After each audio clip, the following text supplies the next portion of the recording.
52 ভূপৃষ্ঠের যে স্থানে ভূচুম্বক প্রাবল্যের আনুভূমিক ও উলম্ব উপাংশ সমান সেখানে। তো এই জিনিসটা আমাদের একটু মনে রাখা লাগবে যে ভূচুম্বক বলতে একটা ব্যাপার আছে, হ্যাঁ। তো ভূচুম্বক পদার্থ মানে ধরো একটা চুম্বককে এরকম ঝুলিয়ে রাখছো, তো চুম্বকটা দেখবা কি একদম মানে উত্তর আর নর্থ দিকে তো থাকবেই, তারপর কিছুটা এরকম বাঁকায় যাবে, বাঁকায় যাওয়া মানে একটা কোণ করবে, আনুভূমিকের সাথে একটা কোণ করবে।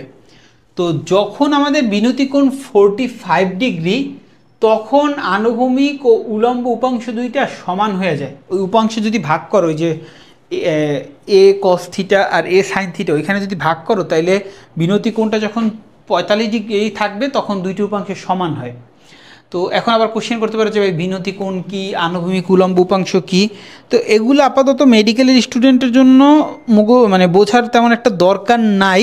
ইঞ্জিনিয়ারিং হলে কিছু বোঝানো যাইতো, বাট যদি শর্ট সিলেবাস তাই ইঞ্জিনিয়ারিংও দরকার নাই।